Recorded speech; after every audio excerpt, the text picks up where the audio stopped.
नमस्कार जी सर्वांना. मी या दिलीपमर सर्व सेवकांचे परमात्म्याक अनुभव यूट्यूब चॅनलवर स्वागत आहे. आज प्रत्येक त्यागी सेवकांच्या घरी जी भगवान बाबा हनुमानजी व चार तत्वाची प्रतिमा आहे, त्या प्रतिमेची सुरुवात कशी झाली या व्हिडिओमध्ये माहिती करून घेऊया. सेवक मित्रांनो, व्हिडिओ शेवटपर्यंत पहा.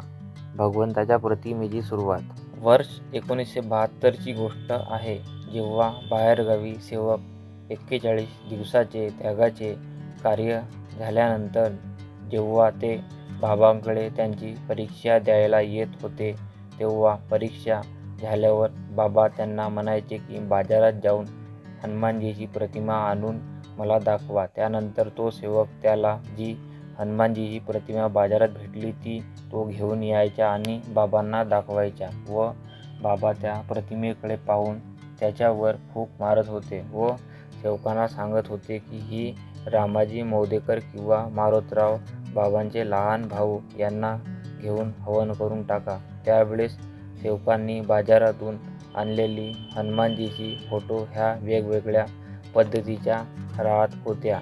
यानंतर हळूहळू सेवक वाढायला लागले आणि बाहेरगावी सेवक त्यांचे त्याग संपल्यावर तो बाबांकडे यायचा. त्यांची तत्वाची परीक्षा झाल्यावर बाबा त्यांना सांगत होते की बाजारात जाऊन हनुमानजीची फोटो घेऊन ये. तेव्हा तो सेवक बाबांना सांगायचा की बाबा, मला नागपूरचे काहीच माहीत नाही, तर मी फोटो कुठून आणू. तेव्हा बाबांचे लहान बंधू श्री मारोतराव यांच्या मोठा मुलाला, ज्याचे नाव रमेशजी ठुबरीकर आहे, त्याला म्हणायचे की रमेश, या सेवकांना नागपूरचे काहीच माहीत नाही, याला हनुमानजी प्रतिमा घ्यायची आहे. तेव्हा तू त्यांच्या सोबत जाऊन यांना प्रतिमा घेऊन दे. त्यावेळेस रमेशचे वय जवळपास 12 वर्षाचे होते. जसे जसे सेवक आणखी वाढायला लागले तसं तसं सेवक जास्त प्रमाणात प्रतिमेला येत असत. तेव्हा रमेशला त्या बाहेरगावातील सेवकांसोबत हनुमानजीची प्रतिमा घेण्याकरिता जावे लागत असत. त्यावेळेस बऱ्याच दिवशी रमेशला शाळेतून दांडी मारावी लागत असे किंवा शाळेत उशिरा गेल्यास मास्तरचा मार खावा लागत होता. असे वारंवार होत असल्याने एके दिवशी रमेशनी बाबांना सांगितले की बाबा, मला या सेवकांमुळे यांच्यासोबत फोटोसाठी गेल्यामुळे माझी शाळा बुडते आणि मला मास्तरचा मार खावा लागतो. बऱ्याच वेळा रमेश वारंवार फोटोला जात असल्याने त्याला फोटो बनविण्याचा अनुभव हा आला होता आणि एके दिवशी त्यांनी बाबांना सांगितले की बाबा, ही हनुमानजीची प्रतिमा मी सुद्धा बनवू शकते. तेव्हा बाबांना आश्चर्य वाटला. बाबांनी रमेशला विचारले की तुला खरोखरच फोटो बनवता येईल का? तेव्हा रमेशने सांगितले, काही विशेष नाही, मी प्रयत्न करतो, परंतु फोटोचे सामान आणायला माझ्याकडे तर पैसे नाहीत व माझ्या वडिलांकडे देखील पैसे नाहीत. त्यावर बाबा म्हणाले की मी तुला पैसे देतो, तू साहित्य आणून सुरुवात कर. आणि बाबांनी रमेशला 200 रुपये दिले. याच पैशातून रमेशने फोटो बनवण्याचे साहित्य आणून हनुमानजीची प्रतिमा बनवायला सुरुवात केली. त्यांनी बनवलेली पहिली प्रतिमा त्यावेळेसचे सेवक श्री रामकिसन मौदेकर, राहणारा ताडापेठ, यांच्याकडे देण्यात आली आणि त्यांचे हवन त्या फोटोवर झाले. रामकिसन मौदेकर हे बाबाचे व मारोतरावजींचे चांगले मित्र होते. तदनंतर जेही सेवक त्यागाचे कार्य झाल्यानंतर बाबांकडे यायचे, बाबा त्यांना रमेशकडे प्रतिमा घेण्याकरिता पाठवायचे.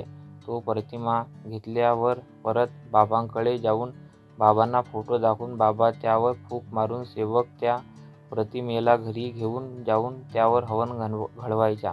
एके दिवशी बाबांना दिसले की त्या हनुमानजीच्या कॅलेंडरमध्ये हनुमानजीच्या छातीवर राम व सीता यांचे चित्र होते. तेव्हा बाबांनी रमेशला बोलावले आणि सांगितले की या हनुमानजीच्या कॅलेंडरमध्ये राम व सीतेची छोटी प्रतिमा आहे, ती राहू नये. परंतु मार्केटमध्ये सर्व दुकानात हनुमानजीच्या कॅलेंडरवर ती प्रतिमा राहायची. ती गोष्ट रमेशनी जेव्हा बाबांना सांगितली की मी बऱ्याच दुकानात फिरलो पण नुसत्या हनुमानजीची फोटो मला भेटत नाही, तेव्हा मी या हनुमानजीच्या कॅलेंडरमध्ये राम सीताची फोटो आहे त्याला पेंटिंगने मिटवून टाकतो आणि पेंढे सुकल्यावर त्याची प्रतिमा बनवून देईन. तेव्हा बाबांनी ही गोष्ट मान्य केली आणि त्यानंतर त्याप्रमाणे फोटो बनवायला सुरुवात झाली. रमेश हळूहळू 11वी पर्यंतचे शिक्षण नागपुरात झाले. त्यानंतर तो 2 वर्ष कॉलेजलाही नागपूरलाच गेला. त्यानंतर मात्र तो उच्च शिक्षणाकरिता तामिळनाडू राज्याच्या सेलम या गावी 3 वर्षाच्या शिक्षणाकरिता गेला. त्यानंतर रमेशचा लहान भाऊ राजू हा फोटोचे काम करू लागला.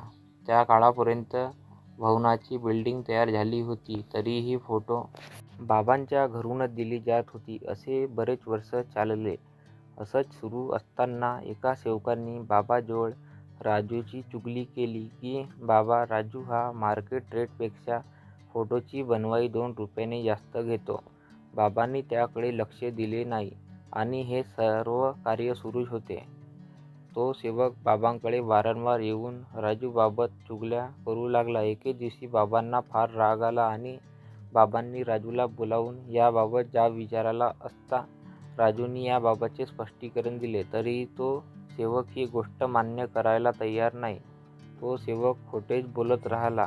तेव्हा बाबांना राग आला. तेव्हा बाबांनी राजूला म्हटले की राजू तू फोटो बनविणे बंद कर. भवनाची इमारत तयार झाली आहे. फोटो ते तेथूनच घेतील. या सेवकाचे तोंड बंद होतील. अशातच मारोतरामजी हरडे दिवाणजी हे बाबाचे सेवक झाले आणि त्यांनी बाबांना सांगितले की बाबा आपल्याकडे सेवकांच्या संख्येत वाढ होत आहे. त्यांची कुठेतरी हिशोब ठेवला पाहिजेत, अन्यथा आपल्याला सेवकाची संख्या किती हे कळणार नाही. तेव्हा बाबा दिवाणजीला म्हणाले की दिवाणजी मला इतका वेळ नाही, मी सेवकांचा हिसाब ठेवू शकतो. तेव्हा दिवाणजीने सांगितले की बाबा मी या कामाकरिता वेळ देऊ शकतो. तेव्हा जे कोणी सेवक बनत होते त्यांची टिपण बाबा ठेवायचे. तदनंतर दिवाणजी आठवड्यातून एकदा येऊन ते सर्व नाव रजिस्टरमध्ये नोंद करून ठेवायचे. त्यानंतर सेवक नंबर देण्याकरिता सभा झाली आणि सेवक नंबर देण्यास सुरुवात झाली.